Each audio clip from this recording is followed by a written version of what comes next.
Welcome everyone, to a brand new box office breakdown show here at Max Talks Movies. My name is Max Dinnenberg. Today, I'm breaking down the box office of this past weekend, which was April the 24th to the 26th, 2026. Look at the overall numbers this year for both domestic and worldwide. And because we're heading into our first box office weekend in the month of May, we're going to break down all of the movies that are hitting theaters in May of 2026. So I'm Max Dinnenberg. Welcome back to Max Talks Movies.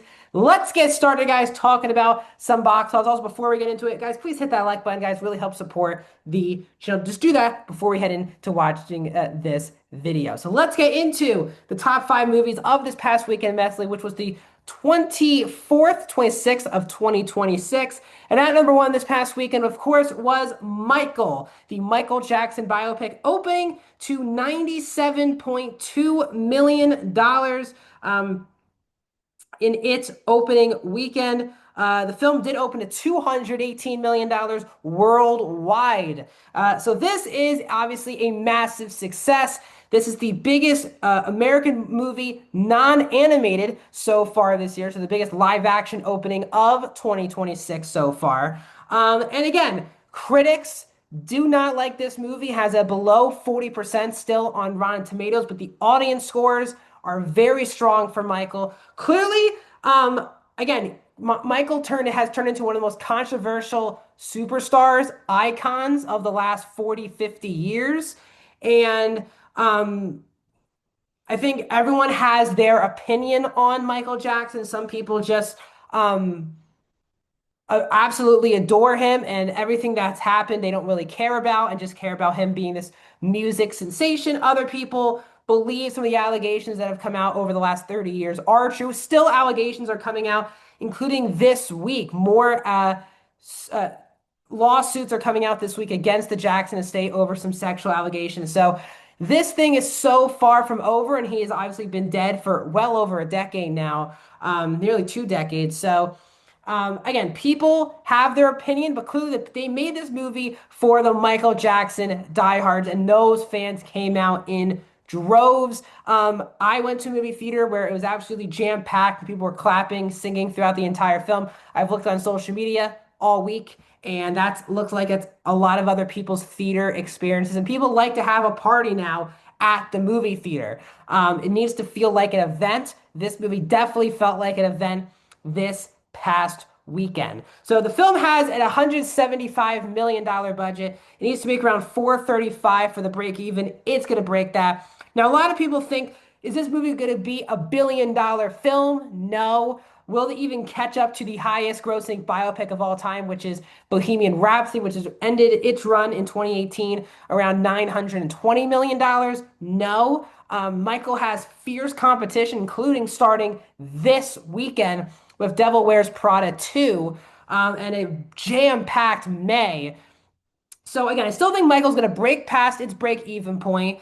But again, the big question that a lot of people want to know is, are we actually going to get Michael Jackson Part 2? Because obviously this movie promises that the story will continue. But again, there's a lot of stuff going around behind the scenes about this movie. Tons of reports. They actually did shoot 50% of what the next movie would be. And Jackson State came in and cut because they actually did film a lot of the allegation stuff, a lot of the stuff that Michael Jackson dealt with, the law, being arrested, all of these things they did film that, but the Jackson State came in, told them that they could not put that in the movie, and they reshot the entire third act of this movie. So it is a touchy subject if they want to move on with a Michael Part 2, because this film, while sure, it tackles some of the behind the scenes of Michael Jackson and his story, it's more about the music, the concerts, and him performing the songs. That probably wouldn't be the case in a Michael Part 2. If they do continue on, it would feel like it would have to include all of the allegations against him, all those sorts of things. So I do find it funny that all these Michael Jackson fans are like, "Well, we want more." And then you realize these people just are not, they're kind of stupid enough to not even realize the fact that if they have to make another movie, it would have to be dealing with a lot more serious subject matter and kind of feel like a totally different movie, not a party event concert movie, more of a serious, very serious, heavy subject matter movie. So Again, Lionsgate controls it. There've been a lot of reports that Antoine Fuqua was left off the project a year ago, is now just being paid to promote the movie. It is going to be interesting the direction because in my heart, I just don't see Lionsgate and the Jackson family estate making another movie.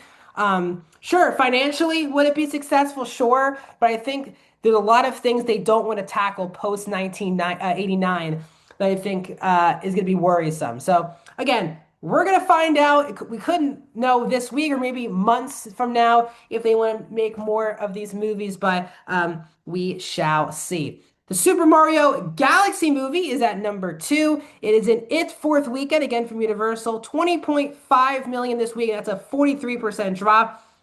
The film is up to 385 domestic, 831 worldwide. So again, Super Mario officially opened in Japan. It did open lower than it did in Japan for the first film a couple years ago. I don't see Super Mario Galaxy getting to $1 billion, but I do see at least get into that $900 million range, which again will be deemed very much a success for Universal and Illumination. There's been a lot of headlines recently where the guy who created the games for Nintendo, he's been very harsh about how many people don't like this movie and how much this franchise is saving movies. Again, I do think unanimously people just did not like this movie more than the first film. So hopefully, when they make more Super Mario films in this franchise, they can improve upon themselves. Project Hail Mary in its sixth weekend, again from Amazon MGM, made another $12.8 million, 37.4% drop. So it's up to 300 million domestically, 613 worldwide. So it's right around its break-even point.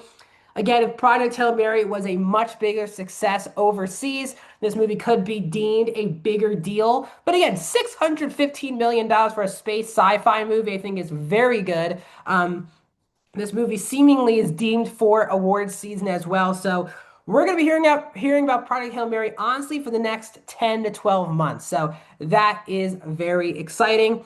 Lee Cronin's The Mummy is in its second weekend from Warner Brothers, dropping 59%. It made 5.5 million this weekend. It's up to 23 million domestic, 65 million worldwide. Again, low budget. This movie's already made up its money already in theatrical. So again, even with a movie like this, no one's really talking about it. You haven't seen much great praise, both from critics or audiences. But again, horror is such a hot genre at this point. If you make horror movies for under 20 million, under $30 million budgets, you're more likely going to make that up back in theaters. And Lee Cronin has another success with The Mummy. And wrapping up the top five this past weekend is A24's The Drama in its fourth weekend. Dropped another 45%, 2.6 million for The Drama. It is now crossed $100 million worldwide, 44 million domestic, but 104 worldwide. So The Drama is the fifth A24 movie to cross the century mark worldwide. That is now three A24 movies in the last year to get to that mark after Materialist, Marty Supreme, and now this movie joining Everything Everywhere All at Once and Civil War. So A24 is on a roll right now. Very interesting to see the direction for that movie studio moving forward. Let's get into the domestic totals so far here this year. You can see them right up next to me at this very moment. Love that you guys can look along with me. Super Mario at number one, 385 million domestic. Project Hail Mary crossing the 300 million mark this past weekend. It's at number two. Hoppers at three. Scream 7 at five. Goat at six. Michael, in just its opening weekend, is already at number seven. Wuthering Heights at nine. Wrapping up, again, there's some other movies in there from 2025. So just talking about the movies that have come out so far this year. And when we look at the worldwide box office so far this year, Super Mario Galaxy, at number one, Project Hail Mary at three, Hoppers at four, Wuthering Heights at five, Michael at six, Scream 7 at seven. You have Go wrapping up things at number nine. So officially starting this weekend is the summer movie season. As someone who covers the box office and just a movie fan in general, this is the best time of the best 3 or 4 months of the entire year, especially as a movie fan. It feels like every weekend something big is coming out. So this weekend, The Devil Wears Prada 2 kicks off the summer movie season. Based on pre-ticket sales, this could be a massive success this upcoming weekend. A lot of heat behind this movie. In limited release this weekend, you have Hook 'em. That's a new horror movie starring Adam Scott. Deep Water. That's a new shark movie starring Ben Kingsley and Aaron Eckhart. You also have Angel Studios' Animal Farm, which is being directed by Andy Serkis, all-star voice cast. Also hits limited release this weekend. Next weekend, which is May 8th, will be Mortal Kombat 2 hitting theaters. Again, the first one came out right when movie theaters reopened in 2021. So they're expecting a massive success for Warner Brothers next weekend. Also, The Sheep Detectives hits theaters next week, and that's going to be starring Hugh Jackman. Written by Craig Mazin, hits theaters next week. And then the James Cameron directed Billie Eilish concert movie also hits theaters next weekend. Hitting theaters on May 18th, May 15th, excuse me, is In the Gray. That is the new Guy Ritchie movie starring Jake Gyllenhaal, Henry Cavill, and Isa Gonzalez. You have horror film Obsession, directed by Curry Barker, who just got the Texas Chainsaw Massacre gig after the early hype for Obsession. And then Is God Is. That's a new movie. All-star cast as well, also hitting theaters on May 15th. Hitting theaters on May 22nd is Mandalorian and Grogu, the first Star Wars movie in 6.5 years. Finally hits theaters on May 22nd. We'll see if Star Wars is back on the big screen with a bang. Also have horror film Passenger and Corporate Retreat hitting theaters that weekend. And then Boots Riley's new movie, I Love Boosters, also hits theaters on May 22nd. And then wrapping up the month of May, you have A24's Backrooms, which is getting a lot of hype as well, starring Renate Ramsvey and Chiwetel Ejiofor. That hits theaters on May 29th, as well as The Breadwinner, the new Nate Bargatze movie, as well as Pressure. That's a new movie starring Andrew Scott and Brendan Fraser. So pretty stacked month of May for movies. What are you going to see this month? Let me know down in the comments. If you guys are new, guys, please hit that subscribe button. We're so close to 500 subscribers, so please subscribe, ring the bell, like the video, comment, and I'll see you guys in another video very soon.